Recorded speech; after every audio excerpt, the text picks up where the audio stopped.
안녕하십니까. 시골의사입니다. 지금 이제 주식시장이 상당히 이제 어려운 국면에 처해서 오히려 강력한 어떤 전쟁에 대한 반응이 아직 나타나지 않았기 때문에 호재의 일부가 뚜껑이 열렸을 뿐이다. 이후에 줄줄이 대기에 있는 그 다음에 이루어질 다른 부분들에 대한 어떤 불안감들이 어떤 식으로 연이어질지 모르기 때문에 시장은 여전히 오히려 더 불확실 속으로 들어가 있다. 이렇게 이제 보는 시각이 다 틀립니다.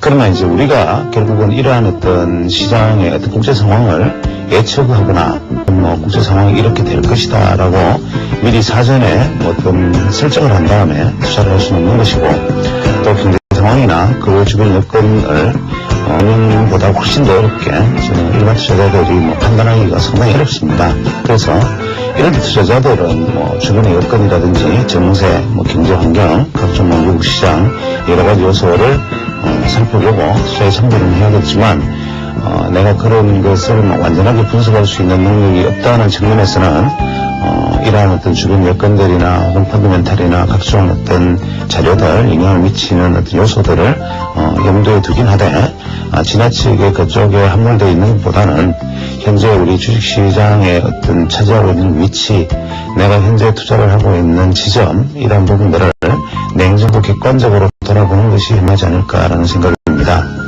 그래서 오늘은 지난 몇 시간 동안 해왔던 어떤 파동에 대한 이야기, 혹은 중간에 잠깐 얘기했던 패턴에 대한 이야기, 이런 거를 바탕으로 해서, 혹은 거기다가 조금 더 다른 살을 붙인 다음에 현재 우리나라 주식시장이 처해 있는 어떤 중기적 입장, 중기적 위치, 이러한 것들을 한번 살펴보는 시간으로 마련했습니다.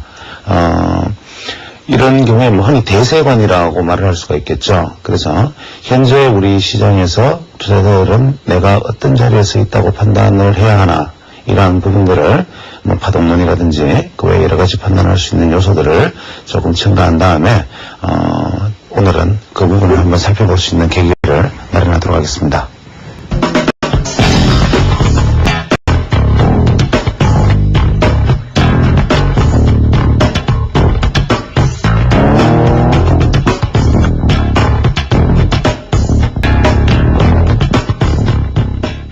오늘은 파동에 대한 이야기를 조금만 진행한 다음에 그것을 기초로 해서 혹은 더 크게 다른 이야기를 같이 좀 붙여서 지금 시장이 굉장히 민감한 시기에 있기 때문에 시장을 보는 어떤 방식을 어떻게 보면 좋을 것인가 하는 얘기를 잠시 삽입하는 형식으로 파동 강좌의 중간에 종합지수를 가지고 혹은 우리 시장의 현재 위치를 가지고 한번 돌아보는 시간을 같이 가지도록 하겠습니다. 지금 지난번에 말씀드렸다시피 제가 일반되게 말씀드리는 겁니다. 기자몰이의 파동이라든지 각종 사이다라든지 이런 이상한 이름을 같이 접목시키고, 혹은 다우 이론이라든지 이러한 이론들을 엘리어트 파동이라는 어떤 파동과 같이 제가 접목시키는 이야기들을 하고 있습니다. 이 이야기는 이것들이 실제로 파동에서 일치하는 파동을 가지고 있다, 이런 뜻을 말씀드리는 게 아니라 주식시장을 보는 방식이 이러하다는 것, 주식시장의 어떤 관통하는 이치는 이러하다는 것을 이해하시라는 뜻으로 말씀드리는 겁니다. 그런 관점에서 파동론자하고 전혀 상관이 없는 우리 그랜비를 두고 한번 얘기를 해보죠. 오늘은 이 그랜비는 이제 미국에서 유명한 기초 분석가인데 한 시대를 풍했지만 나중에 한번 실수로 해서 미국 시장에 슬슬이 나중에 은퇴를 했습니다.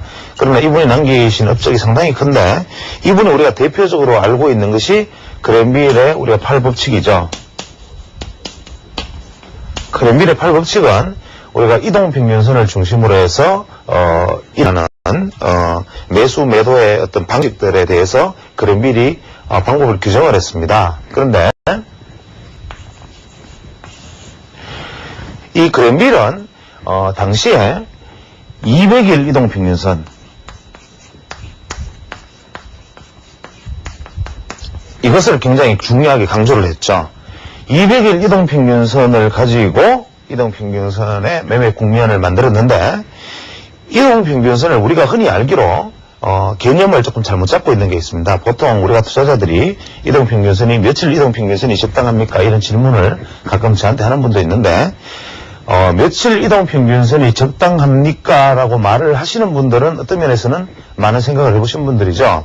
예를 들어서 우리가 이동평균선을 측정을 할 때 우리가 이제 한국시장에 같은 경우에 뭐 HTS 같은 경우는 기본적으로 뭐 5일 이동평균선과 20일 이동평균선, 60일 이동평균선, 120일 이동평균선, 240일 이동평균선을 제공을 합니다. 그래서 보통 투자자들은 5일 이동평균선의 지지냐 저항이냐, 혹은 20일 이동평균선이 지지냐 저항이냐, 혹은 60일이냐 120일이냐 이것만 가지고 우리가 논하는 데 익숙해져 있습니다. 그런데 이동평균선의 원래 기본 개념은 뭐냐면 주식시장에 있어서 한 개의 사이클의 국면, 한 개의 사이클의 국면이 예를 들어서 이러한 사이클의 국면을 보인다. 그러면 한 개의 사이클을 완성하는 데 걸리는 평균 시장이 시장마다 틀릴 겁니다. 혹은 국면마다 틀릴 것이고, 예를 들어서 한국시장 같은 경우에는 98년 6월에서 시작된 대세 상승이 2000년 말까지 갔죠. 그러면 99, 2002년 반 정도의 세월이 걸렸는데 2년 반의 주기가 한국시장에서는 한 개의 사이클을 지금 형성했다라고 얘기를 하는 거죠. 그렇다면 이 직전 사이클에 한 개 형성되었던 이 국면과 그 이전 사이클에 형성되었던 이 사이클을 평균해서 나누게 하면 한 개의 사이클의 평균값이 얼마다라는 것이 나오게 된다. 그러면 한국시장에서 우리가 평균값이, 사이클의 평균값이 얼마다라고 정하면 그 정해진 평균값의 중간치를 의미 있는 이동평균선의 중간값이라 그럽니다. 예를 들어서, 자, 이야기가 좀 복잡해지는데 이 사례를 들어보죠. 그랜빌은 당시 다우나 미국 시장을 15개월을 중심으로 시장을 봤습니다. 한 개 사이클이라고 봤습니다. 그러면 이 15개월은 당시 미국 시장에서는 약 398그레이드에 속하는데 이거는 400그레이드에서 하고 이 중간치는 200일 이동평균선이 되고 200일 이동평균선을 좀 더 세분하면 의미 있는 이동평균선은 100일 이동평균선, 그 다음에는 50일 이동평균선이 되고 그 다음에는 25일 이동평균선이 되겠죠. 그 다음에는 12일 이동평균선이 되고 그 다음에 6일 이동평균선이 의미 있는 이동평균선이 됩니다. 그럼 이 경우에는 미국 시장에서는 6일 이평선 혹은 12일 이평선, 그 다음에 50일 이평선, 200일 이평선, 이것이 중요한 이평선이 되는 거죠. 그래서 이거를 보통 우리가 잘 그냥 이렇게 생각하지 않고 그냥 받아들이게 되면 대부분 투자자들이 그랜빌이 200일 이평선을 가지고 얘기했으니까 우리도 200일 이평선을 가지고 그대로 한번 대입해 보겠다. 혹은 HTS에 5일, 20일, 60일이 되어 있으니까 이것이 중요한 것이다 해서 이것만 대보겠다. 이러한 것은 근본적으로 이동평균선의 개념과는 틀린다는 거죠. 그럼 우리가 이동평균선의 기본 원리는 어떻게 되느냐? 이야기가 자꾸 옆으로 확대되어 나가는 감은 있는데 파동론과 연결 짓기 위한 하나의 과정이라고 생각하시면 됩니다. 이동평균선이라는 건 뭐냐면 예를 들어서 우리가 5일 이동평균선이다 그러면 우리가 흔히 잘 아시죠? 5일간의 주가의 합입니다. 이렇게 5일간의 주가를 해서 평균된 합이 이동평균선의 현재값인데 문제는 내가 현재 이 매수가를, 단가를 다 가지고 있다고 생각하고 이것이 주가가 만약에 하락을 하면 이 부분에서부터 손실이 나기 시작하겠죠. 이 평균 단가에 손실 나는 단가가 있는데 이것이 손실을 나기 시작해서 만약에 다시 돌아오면 손실 났던 것이 되돌아오는 만큼 우리는 아마 다시 매도를 하려고 될 겁니다. 혹은 여기서 조금 더 올라가면 나머지 이익분 포지션에도 정리를 하려고 들겠죠. 투자자들은. 그렇게 되기 때문에 이동평균선이라는 것이 항상 지지와 저항의 역할을 동시에 하게끔 역할을 하는 것입니다. 즉 5일 이동평균선이면 5일간의 가격대에 사서 있는 투자자들, 20일 이동평균선이면 20일간의 가격대에 어떠한 포지션에서 뭐 낮든 높든 이렇게 사져 있던 투자자들이 내려갔을 때 이 사람들이 반응하는 매도 압력, 올라갔을 때 이 사람들이 이익 실현하더라는 또다시 다른 매도 압력, 혹은 이 종목이 많이 내려갔을 때 이제 이 고가 대비 이 사람들이 매물이 정리되고 새로 생성되는 가격, 이러한 것들이 이동평균선의 지지와 저항의 기본 원리라는 겁니다. 그러면 200일 이동평균선을 우리가 기준으로 놓고 봤을 때 그랜빌이 이런 얘기를 했습니다. 그랜빌 역시 국면을 8개의 매수 매도 국면이라고 얘기를 했지만 그랜빌이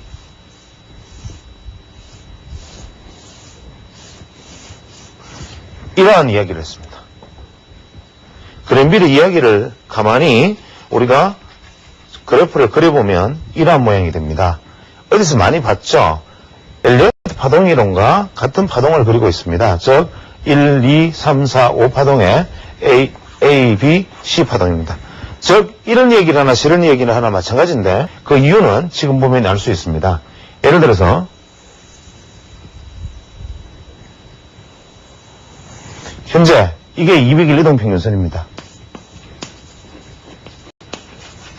그랜빌이 이야기한 것은 1번 책부터 쭉 따라가 보면 200일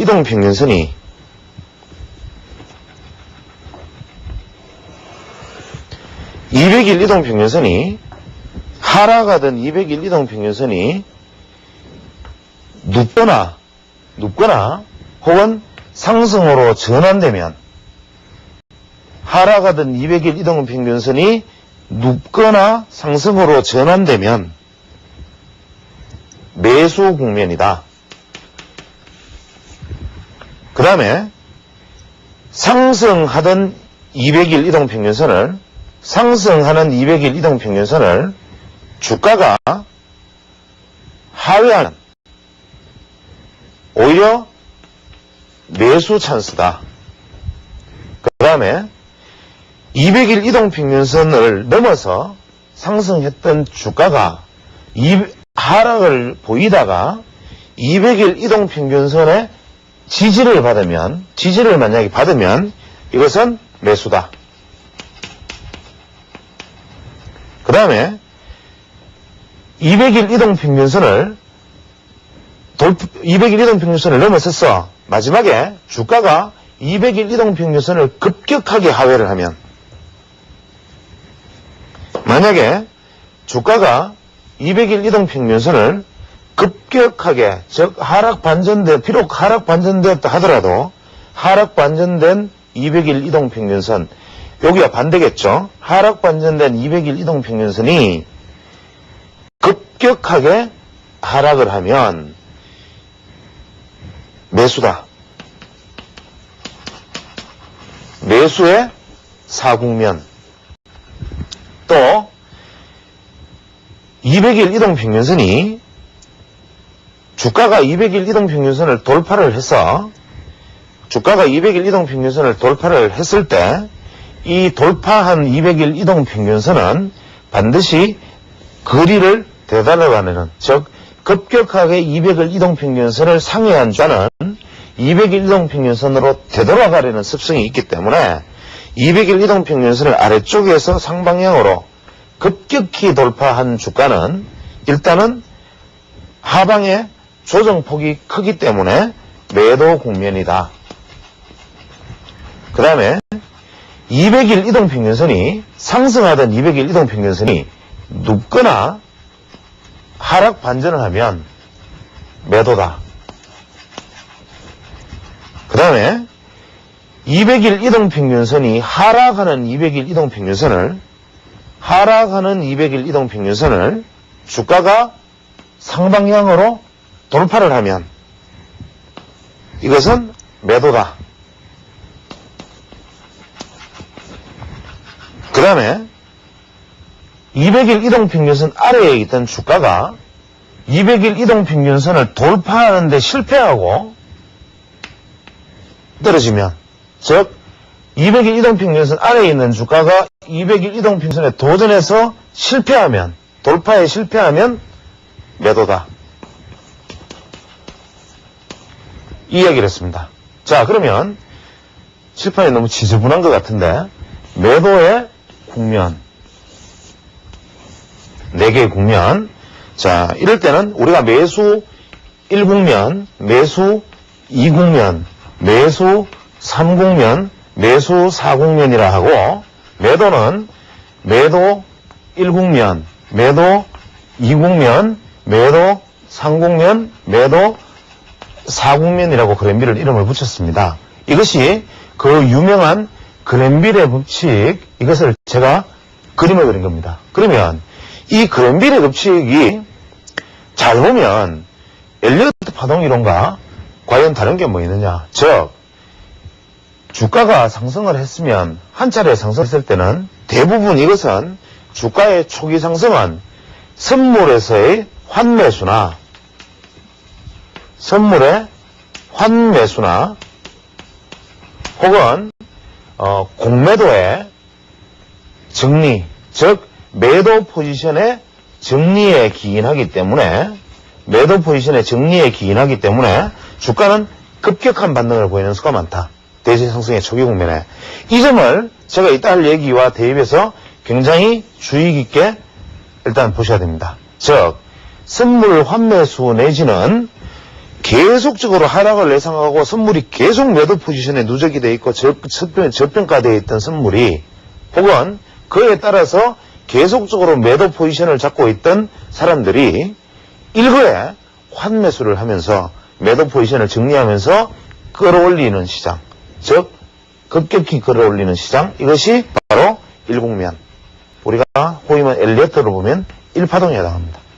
그러나 이것은 환매수나 매도 포지션의 정리에 기인한 것이지 시장 전체의 매수 에너지가 결집되었던 것은 아니기 때문에 일단은 이 환매수나 매도 포지션의 정리가 끝나면 시장은 조정을 받습니다. 그러나 이후에는 매도 포지션들이 정리가 되어 있는 상황이기 때문에 주가가 더 빠지질 않고 새로운 매수 세력의 등장, 즉 매도 포지션이 없다는데 안도한 매수 세력의 등장으로 그 다음에 이번에는 매수 포지션의 누적으로 주가는 급격한 반등을 보입니다. 그럼 급격한 반등 이후에는 자연스러운 자율적 조정이 일어나기 때문에 그랜빌에서는 이 급격한 반등이 일어났을 때, 즉 200일 이동평균선을 돌파해서 급격한 상승이 일어났을 때는 눌림목 조정을 기대하고 매도하라는 얘기를 했죠. 이게 바로 우리가 3파동에 해당됩니다. 그 다음에 눌림목이 발생을 했을 때 이때의 상승을 잊지 못하는 추억 때문에 다시 재차 마무리 파동이 한 차례 더 일어나고 그 이후에 매수 세력의 여러 개 한계점에 부닥치면 폭포와 같은 매도세가 밀려들면서 급격한 하락을 보인다고 했는데 이때는 역시 이때의 고점을 확인하기 위한 되돌림 반등이 있기 때문에 이때는 오히려 매수의 국면이다 라고 얘기를 했습니다. 즉 우리가 파동으로 보면 1, 2, 3, 4, 5파동에 A, B, C 파동에 해당한다는 얘기입니다. 그래서 어떠한 사람이 예배도 심지어는 그랜빌이 200일 이동평균선을 이용한 매매기법 한 가지를 얘기를 해도 결국 그 모든 것은 혹은 기자머리는 9단도비를 해서 9개의 파동을 이야기하고 다우 같은 경우에는 3개의 3단 파동을 나누어서 3번을 나눠서 이야기하기도 하고 사케다의 3봉이라고 얘기하기도 하고 엘리어트의 5개의 파동을 이야기하기도 하고 하지만 이 모든 이야기들이 결국은 심지어는 이동평균선을 이야기한 사람마저도 결국은 따지고 보면 다 파동론이다 이겁니다. 내가 모르고 있을 뿐이지. 결국은 아라고 이야기하는 것과 어라고 이야기하는 것과 단음절의 한마디는 같은 소리다. 결국 그냥 아든 어든 결국 그것은 한마디의 감탄사에 지나지 않는다. 즉 이런 측면에서 하나만 더 살펴보면 우리가 메리맨 사이클이라는 사이클이 있습니다. 제가 왜 이런 사이클들을 계속 끌어내서 얘기를 하느냐 하면 결국 이 모든 이론은 한 가지로 관통한다는 것을 다시 우리가 한번 새겨보자 이런 뜻입니다. 이 메리맨이라는 사람은 점성술사입니다.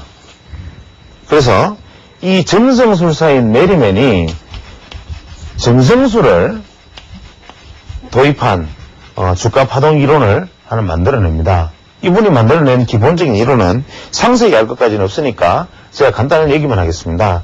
일단 이분은 굉장히 중요했던 게 뭐냐면 한 가지 시간을 중시했습니다. 시간. 앞서의 파동들은 제가 뭐라고 말씀드렸습니까? 가격 가치에 주목을 했고 시간 가치에 주목하지 않았는데 메리맨은 시간 가치에 주목을 했습니다. 이유는 점성술사니까 태양이 한 바퀴 도는데 걸리는 시간, 예를 들어서 무슨 혜성이 한 바퀴 돌아서 지구로 다가오는데 걸리는 시간, 이것은 주기가 일정하지 않습니까? 그래서 메리맨은 시간을 정했습니다. 16개월 정도의 시간을 딱 정한 다음에 이것이 한 개 사이클이다. 그 다음에 좁게는 6주까지의 시간, 크게 파동은 16개월까지의 시간, 더 길게 간 파동은 우리가 18년까지의 시간, 이런 시간을 미리 설정을 했습니다. 사이클로, 한 개의 사이클로. 그래서 상당히 이게 미국 시장에 보면 사례상은 상당히 사이클이 잘 맞습니다. 근데 이 사람은 이 한 개의 사이클, 예를 들어서 6주라면 이 6주의 사이클, 이것을 미리 정하고 이 6주에서 플러스 마이너스 20%까지의 시간은 용인할 수 있는 시간이다. 즉 6주면 약 한 7.5주, 그 다음에 한 개의 주기가 4.5에서 7.5주까지의 파동이 걸리는 것은 정상파동이다. 6주는 평균이고, 그래서 이것을 요 정상파동에서 허용할 수 있는 요 범위를 뭐라고 얘기했느냐면 오프라고 얘기했어요. 오프. 즉 눈 감아줄 수 있는 구간이다. 이렇게 얘기를 했고, 이 한 개의 파동 안에서 우리가 상승파동이 이렇게 진행되거나 혹은 하락파동이 이렇게 진행되거나 했다면 이것은 현재 진행됐던 이 파동을 우리가 프라이머리 파, 1차파라고 부릅니다. 1차파. 그래서 요거를 다시 한번 보면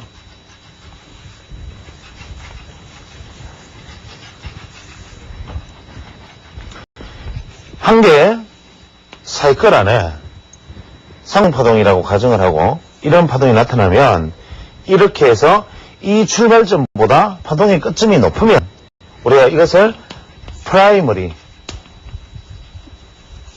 웨이브 혹은 우리말로 아마 1차 파동 정도라고 얘기할 수 있겠습니다.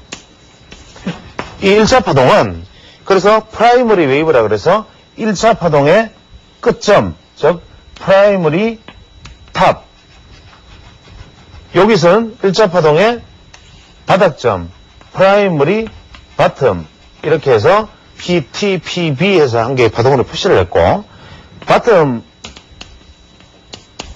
바닥이라는 뜻이죠. 그래서 프라이머리 파동의 탑, 고점과 프라이머리 파동의 바텀, 바닥, 이렇게 얘기를 한 다음에 이 파동의 중간점, 6주라면 3주가 되겠죠. 이 파동의 중간점을 그어서 이 파동의 중간점보다 이 고점이 왼쪽에 있으면 이것을 원문에서 죄송합니다. left translation.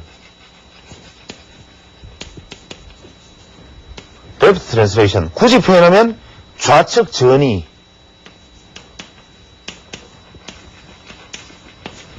이것이 이 중간점에 파동이 고점이 이렇게 오른쪽에 있으면 right translation. 이것은 우측 전이. 이 파동의 고점이 중간점 가까이에 있으면 central translation. 즉 중심전이 이렇게 말을 했습니다. 이것은 뭐냐면 이 사람은 미리 그 나라 파동에 그 시장의 파동에 평균 기간을 정해두고 그 평균 기간 안에서 플러스 마이너스 15에서 20%의 간격 안에 들어가는 것은 정상파동이라고 보고 정상파동의 고점이 이 파동의 중심선에 왼쪽에 있느냐 오른쪽에 있느냐를 두고 다음 파동이 일어나느냐 안 일어나느냐를 아는 데 신경을 썼다는 겁니다. 이건 하나 배울 점입니다. 즉 우측 전이 오른쪽에 이 중심선에 우측에 가 있으면 이건 강세의 연장파동이다. 이 고점이 왼쪽에 있으면 약세파동이다. 이렇게 얘기했습니다. 즉 이것은 무슨 얘기냐면 칠판이 너무 복잡해져서 이해하기 쉽게 잘 보실 수 있을는지 모르겠습니다. 이거를 다시 이야기해보면 이러한 파동을 그렸다면 즉 사이클 내에 중심선보다 오른쪽에 이 프라이머리 탑이 즉 1차 파동의 고점이 원파동의 고점이 이 사이클의 중심선의 오른쪽에 있다면 또 이런 파동이 나온다 이 말입니다. 강세 파동이 일어날 것이다. 즉 이렇게 해서 다음 파동이 일어나니까 강세 연장 파동이 될 확률이 높다. 만약에 이런 파동이 나왔다면 이런 파동이 나올 확률이 높다. 즉 다음에는 약세 반전 파동의 가능성이 높다 이렇게 얘기를 했습니다. 이해가 좀 되시겠죠? 그 다음에 이 사람이 말한 것은 엘리어트 파동과 크게 다를 바가 없는데 파동의 높낮이에서는 즉 1파동이 상승을 했을 때 이것의 조정 파동의 비율은 이 사람은 다우 이론과 엘리어트 이론을 동시에 취한 것처럼 보이는데 이 상승폭의 50% 되는 지점을 중심으로 50%선 예를 들어서 출발점이 A라고 가정을 하고 고점을 B라고 하고 현재가를 C라고 한다면 이 예상 눌림목 지점은 어디가 오느냐? 우리 주식시장에도 사례를 한번 비교를 해보시기 바랍니다. 1차 상승의 폭의 50%를 중간선으로 하고 우리는 항상 이 눌림목에 대해서 항상 문제입니다. 뭐 다우 이론에는 33%, 50%, 뭐 66% 정도를 얘기하고 엘리어트는 뭐 38.2%, 뭐 또 뭐 61.8% 이런 것들을 중요한 선으로 생각을 하는데 저는 이것을 뭐 보통 68%에서 33% 선 저는 개인적으로 이렇게 잡고 있습니다. 뭐 이렇게 잡은 이유는 여러 가지가 있지만 저는 뭐 이렇게 잡고 있고 이 메리맨이라는 사람 같은 경우에는 이 50%를 기준선으로 한 다음에 상하 이 50% 기준으로 상하 0.382에서 0.618 이 중심선에 상하 0.382에서 0.618의 비율로 변수를 둔다 그랬습니다. 이것을 또 아까 우리가 기간에서 6주면 6주에 15에서 20% 사이를 오프라 그래서 정상으로 한다 했듯이 이때는 여기를 우리가 가격의 오프라 그럽니다. 가격의 오프 즉 용인할 수 있는 비율이다 이렇게 얘기했는데 0.382, 0.618을 비율이 여기서 작동을 하려면 0.618 내지 0.382를 하면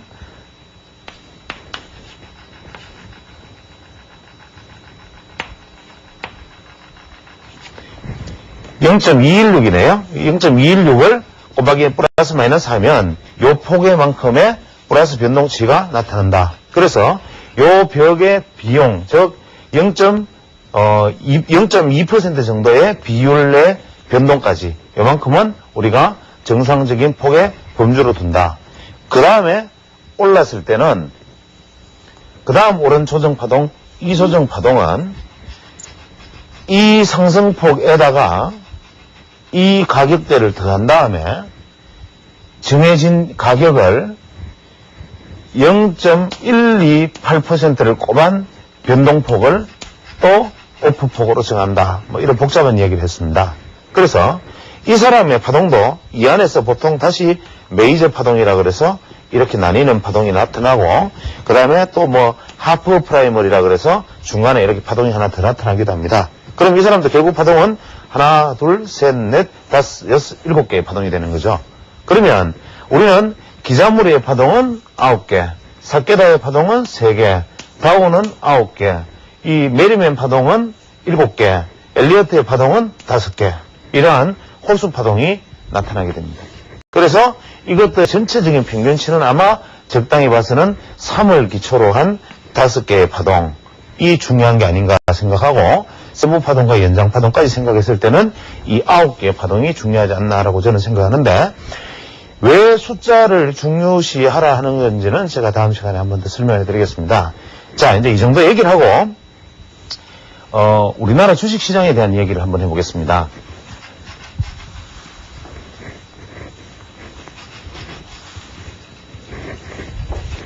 현재 한국 주식시장은 1998년 6월경에 274포인트인가요? 그 정도에서 정확히 습니다. 대세 상승을 맞이해서 아마 1040포인트 정도까지 상승을 한 다음에 조정을 거쳐서 아마 10포인트까지의 반등 이후에 다시 조정을 받고 1060포인트의 고점을 형성한 다음에 640에서 660선을 지지를 받고 다시 860선의 반등 이후에 현재 470선 대까지 내려왔다가 지금 반응을 460에서 470선 요 사이에서 지금 반응을 보이고 있습니다. 그러면 제가 이게 정확한 게 아니기 때문에 혹시나 틀린 점이 있으면 이해해 주시고, 아마 요 이후에 바로 CG가 흐를 텐데 그 CG에 따라서 그림을 보시면 제공되는 차트를 동시에 보시면 아마 이것보다 좀 더 정확한 그림을 보실 수가 있을 겁니다. 그 그림을 자세히 보면 현재 그 저점에서부터 고점까지 이어지는 파동을 우리가 큰 일파, 장기 일파라고 볼 수 있습니다. 그러면 이 장기 일파 이후에 조정을 받는 현재의 국면은 장기 2파가 되고 다시 남아있는 것은 장기 3파의 대상성이 남아있다라고 보는 것이 엘리엇 파동의 견해입니다. 즉, 큰 파동으로 봤을 때 200에서 1000이 갔던 상승에 1000에서 이게 1파동이라면 1000에서 300이든 400이든 내려와서 2파동 3파동이 진행이 된다면 3파동은 1파동에 최소한 0.618배 혹은 심한 경우에는 2.618배의 상승이 예고된다고 했으니까 270포인트에서 1060포인트 사이의 간격 약 한 790, 한 800포인트 정도의 꼬박이 0.618을 현 가격대에서 어떤 지지를 받는 가격대에서 올라간다면 현재 우리나라 주식시장이 만약 반등만 한다면 목표 주가가 1600포인트다라고 말하는 것이 엘리엇 파동론자들의 일반적인 얘기입니다. 그러면 현재 큰 어떤 장기 파동으로 봐서는 280에서 1파동, 현재 조정 2파동에 있고 3파동이 남았다라고 볼 수 있는데 엘리엇 파동 이론으로 만약에 전저점인 270을 만약에 깨면 어떻게 되겠습니까? 즉 엘리엇 불변의 법칙에 의해서 조정파가 1파동의 저점을 하회하면 이것은 반전이 아니다. 즉 이것은 만약에 이번에 270포인트 이하로 내려갈 일이 없겠지만 만약에 내려간다면 이것은 아니다. 그러면 270포인트까지 안 가고 만약에 반전을 한다면 이 지점이 어디가 되든 이것은 이것의 1.618배에서 2.618배의 상승은 일어날 수 있다라고 보는 것이 파동론자인데 문제는 현재 우리 시장을 파동을 재단하는데 두 가지 논점이 있습니다. 파동론으로만 보면 어떤 논점이 있느냐, 파동의 출발점을 278포인트 98년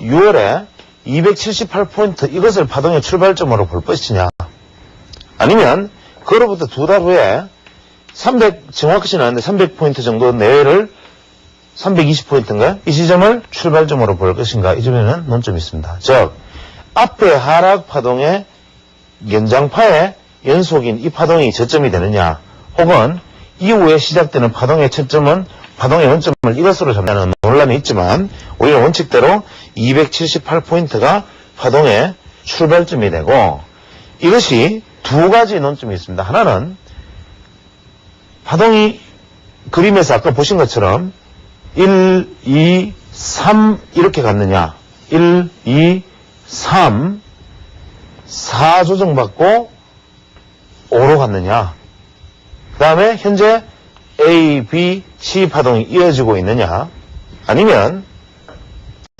1, 2, 3파동 이후에 4파동의 조정 이후에 미랄형 5파동이 오고, 즉 3파동을 넘지 못하는 3파동의 고점을 넘지 못하는 5파동이 미달형으로 나오고, 그 다음에 불규칙 조정 A, B, 불규칙 조정 A, B, C가 지금 오고 있느냐, 이 부분에 대해서는 상당히 논란의 얘기가 있습니다. 즉 이 불규칙 조정에 대해서는 제가 나중에 설명을 드리겠지만 이것이 어떤 의미를 가지고 있느냐 하면 1, 2, 3, 4, 5 해서 이것이 한 개의 전체 1파동의 2파동의 조정이라면 현재 일어나고 있는 파동은 A, B, C 파동인데 이 C 파동은 지그재그 파동입니다. 하나, 둘, 셋, 넷, 다섯, 하나, 둘, 셋, 넷, 다섯 전형적인 지그재그 파동이 돼서 현재 이 하락폭에 1060포인트 마이너스 640포인트의 폭이 하락이 C파동에서 비슷한 파동이 일어날 수 있습니다. 그러면 이것이 폭이 만큼의 차이를 860포인트 고점에서 빼면 여기 정답이 420포인트 정도 레벨에서 저점이 형성될 것이다. 이런 이야기가 됩니다. 그러나 만약에 파동이 1, 2, 3, 4 미랄 파동 이후에 A 불규칙 조정 B의 C라면 이 A 파동에 2.618배 내지 1.618배인데 1.618배는 넘어섰고 이 파동의 2.618배만큼의 하락 파동이 주어진다고 가정하면 대충 450포인트 정도가 저점이 됩니다. 그러나 만약의 경우에 이렇게 파동이라는 것이 붙이는 데 따라서 멋대로인데 이것이 A파동과 C파동의 길이가 일반적으로 지그재그 파동에서 같이 나오지 않고 이것이 만약에 1.618배가 나온다면 즉 이 하락파동에 1.618배의 하락파동이 된다면 종합주가 지수는 400포인트 이하 380포인트에서 360포인트까지 떨어질 수 있습니다. 자, 파동론으로 보는 대세관은 이렇습니다. 그러나 분명한 것은 현재 파동론에서 우리가 중요한 것은 이번 바닥이 바닥이라는 겁니다. 즉 이번에 만약에 바닥을 형성하면 다음번에 올라갈 수 있는 반등은 어디까지냐? 일단 기술적인 측면에서만 놓고 봤을 때는 상당히 지난번 고점을 돌파하는 상승파동이 나타날 수 있다라는 얘기가 되고 그렇게 된다면 예전에 우리가 지금 현재는 몹시 비난하지만 예전에 모 정권에 L 사장께서 하신 한국종합지수 6천 간다. 참 그때는 이것이 굉장히 많은 투자자들에게 환상을 불러일으켰고 이렇게 말한 회사의 펀드가 아주 불티나듯이 팔리면서 이 회사가 아주 급속히 컸죠. 그런데 이분이 말씀하신 6,000포인트 간다라는 것이 지금 이야기하면 완전한 사기극이지만 파동론의 관점에서 최대 목표치로서는 불가능한 얘기는 아니었습니다. 그래서 이 파동론이라는 것은 귀에 걸면 귀걸이, 코에 걸면 코걸이가 되기 때문에 이것을 가지고 현재가 저점이다, 바닥이다라고 말을 할 수는 없으되 분명한 것은 우리가 ABC 파동만 놓고 봤을 때 280에서 저는 이 가장 원칙적인 설을 지지합니다. 280포인트에서 1060포인트의 고점을 형성하고 A, B, C가 형성되고 있는데 이 바닥이 A 파동과 C 파동의 길이가 같은 400대 450을 레벨한 지점이 될지 혹은 이 A 파동에 1.618배의 파동이 나와서 이것이 400 이하로 내려갈지 혹은 지난번 찍었던 460대가 바로 그렇다면 저점일 확률도 없지 않아 있는데 그럼 여기서 바로 턴해서 갈지 이것을 알 수 있는 사람은 아무도 없다 이겁니다.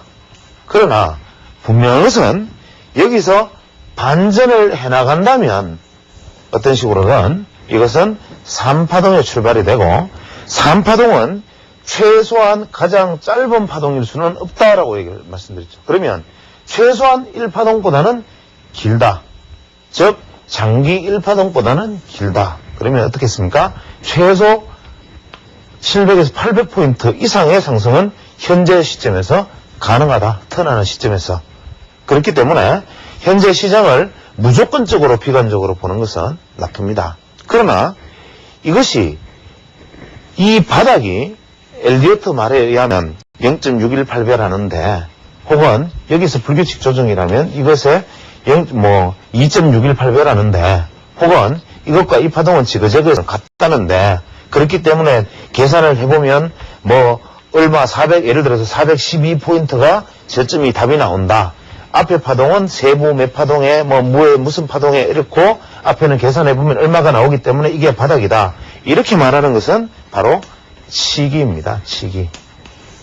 엘리어트 파동은 그렇게 자료 잰 듯이 계산해서 말을 할 수 있는 것이 아니라 우리는 이것의 흐름, 물이 흐르는 질서를 이해하자는 것이죠. 그래서 이것을 가지고 목표치가 얼마다라고 얘기하는 것은 무의미하다. 다만 이 하락이 어디가 종점이 될지 모르지만 하락되는 종점은 다음 상승의 출발점이 되어준다면 다음 상승은 상당히 기대할 만하다. 그러니까 현재 이 길을 넘어선 하락을 보이고 있는 시장에서 지금 내가 시장을 벗어나기에는 너무나 늦었다. 즉 시장을 내가 떠나려면 이 지점에서 떠나거나 최소한 이 지점에서 떠나야 되고 이제 이 지점에서 시장을 떠나기는 늦었다. 그래서 투자자들은 섣불리 내가 바닥이라는 것에 애단하고 지금 들어가서 마지막으로 심리적으로 스트레스 받을 필요는 없고 이 안에서 어떠한 형식으로든지 바닥이 확인이 되고 현재 이번에 이 지점이 바로 반전의 포인트가 될 가능성도 오늘이 지금 화요일이니까 이것이 만약에 500포인트를 기점으로 지난번 찍은 460대에서 500포인트를 기점으로 턴을 하는 일이 없어란 법 없고 더 내려가서 450포인트를 확인하지 말라는 법 없고 심지어는 420포인트까지 가지 말라는 법은 없습니다. 현재 시장의 전문가들도 다 이렇게 얘기하는 사람, 이렇게 얘기하는 사람, 이렇게 얘기하는 사람이 틀리지 않습니까? 이랬을 때 나는 이렇기 때문에 여기까지 올 거라고 생각해, 여기까지 올 거라고 생각해, 이까지 올 거라고 생각해 라고 얘기하는 것은 그냥 다트를 던지는 것과 같습니다. 시장 앞에서는 겸손해야 되고 맞서지를 말아야 됩니다. 그렇다면 우리는 어떻게 해야 되느냐? 이것이 찍고 턴을 해서 640포인트를 돌파를 하는지 못하는지를 지금부터는 눈여겨보면 됩니다. 즉 보유자들은 이제 버릴 시점은 아니다. 그러면 보유하고 있다가 언젠가는 640포인트를 돌파를 해내면 이때부터는 추세 반전이라고 시작해도 좋다. 이 640포인트를 추세 반전의 기점이라고 생각하는 이유들이나 그다음에 제가 생각하고 있는 최저점, 최악의 경우에도 420포인트, 현재 가장 가능성이 있는 460포인트, 이미 지났을지도 모르겠습니다만은 이미 저점을 확인했을지도 모르지만 450에서 460포인트, 최대 420포인트 정도 수준을 저는 저점이 아닌가 생각을 하고 그 다음에 640포인트를 돌파해서 안착을 한다면 아마 추세 반전에 대한 기대를 해도 좋지 않겠는가. 그래서 지금 투자자들은 섣불리 추세 반전이 되었다 안 되었다 하는 것보다 이 640포인트를 기준으로 돌파하는 시점, 이때까지 내가 공부하는 방식을 기르고 대응하는 능력을 길러서 침착하게 지켜보는 시각, 이것이 중요하겠습니다.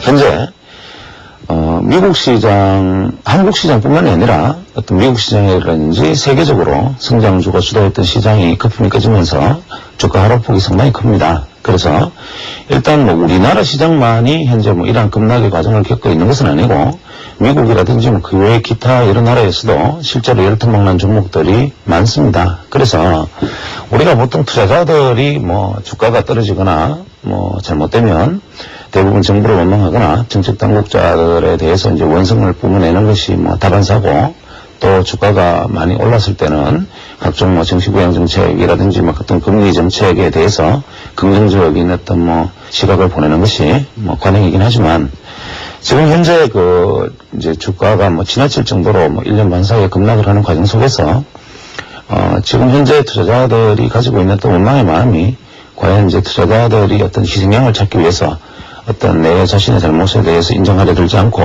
혹은 정책의 잘못이나 혹은 다른 부분에 탓을 돌리기 위해서 하는 것만은 이번만은 아닌 것 같다는 생각이 들어서 이 이야기를 계속하고 있습니다. 특히 미국의 사례를 들어보았을 때 작년 한 해 동안 나스닥 시장의 신규 상장된 종목과 퇴출된 종목 수가 거의 비슷하고 올해에 예를 들면 상장된 상장된 기업보다 퇴출된 기업이 10배 정도 많은 걸로 알고 있습니다.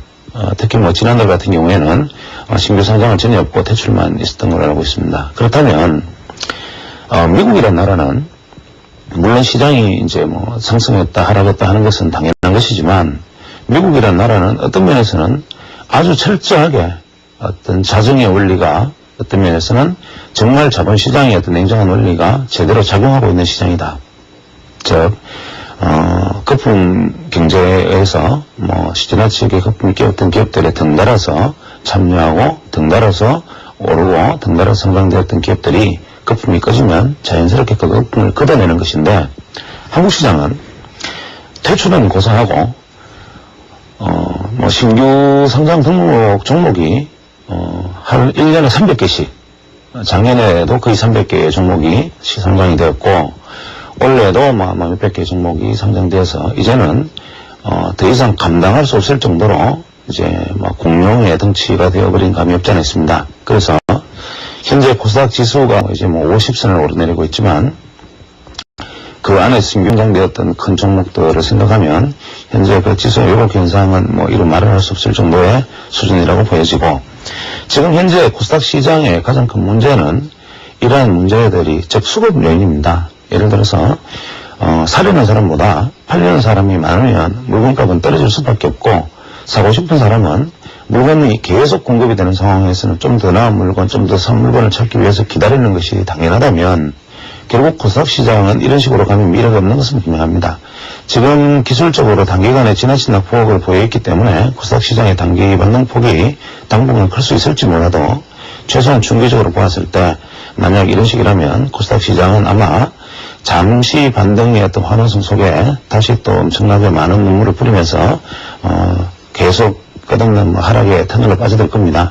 그래서 이 코스닥의 해결 방법은 엄격한 대출 심사, 즉 기업 중에서도 기업 같지 않은 종목들, 혹은 기업을 운영을 할 능력이 없는 기업들, 그 외에 점포 하나, 사무실 하나, 그 외에 공장 하나 들고 도대체 이 회사가 무슨 영업을 하는지조차도 모르는 회사들, 영업이익조차 나지 않는 회사들 전부 대거 일부에 퇴출을 하고 지금 신규 등록의 문제에 있어서는 정책을 담당하시는 분들이 아마 어려운 점이 있으실 겁니다. 이 부분에서 정책 담당자들이 새로운 어떤 종목들에 대해서 우량 종목들에 대해서 상당히 허용하지 않으면 그 기업들이 다시 커질 기회를 얻거나 혹은 자본시장에서 건전하게 자본을 확장할 수 있는 기회를 박탈하는 것은 분명하나 현재 시장에서는 우량 기업을 예를 들어서 자본시장에 공개해서 자본 확보를 위해서 주식을 공개한다 하더라도 그 기업마저 이러한 현재의 구렁텅이에 들어와서 같이 죽습니다. 그래서 비록 우량 기업들의 신규 등록에 대해서는 그 나름대로의 타당성이 있다 하더라도 현재 상황은 들어오면 같이 죽고 기다리면 힘들더라도 기다려서 여건이 좀 좋아지면 그 들어오려는 기업도 더 좋은 혜택을 입을 수 있고 시장 자체도 살 수가 있습니다. 특히 코스닥은 코스닥 자체의 문제가 아니라 코스닥 시장의 물량 공급이 끊임없이 이루어짐으로 해서 거래소를 포함한 전체 주식시장이 다 같이 공멸하는 계기가 된다는 측면에서 반드시 이 신규 등록의 문제와 그 다음에 엄격한 대출의 문제 이러한 부분들에 대해서는 이제 투자자들이 제가 지난번에 말씀을 드렸다시피 주식 투자를 하든 하지 않든 현재 연기금이라든지 각종 보험이라든지 신용기금들이 주식시장에 들어오고 있기 때문에 우리나라 대한민국 국민들의 거의 100% 이제는 2살 가기 어린애까지도 주식 투자자라는 겁니다. 그래서 한국 국민 중에 주식 투자를 현물로 계좌를 가지고 하고 있지 않다 하더라도 모든 사람이 주식 투자를 하고 있는 것과 같다. 그렇다면 내가 국가에서 나를 위해서 보장해야 될 어떤 여러 가지 어떤 노후생활 자금이라든지 모든 부분들이 그 정책적 타당성은 비록 있다 하더라도 이러한 것들이 운용되는 데 있어서 건전한 환경에서 운영되고 나가 어떤 누려야 될 어떤 복지 혜택에 관련된 어떤 그런 기금들이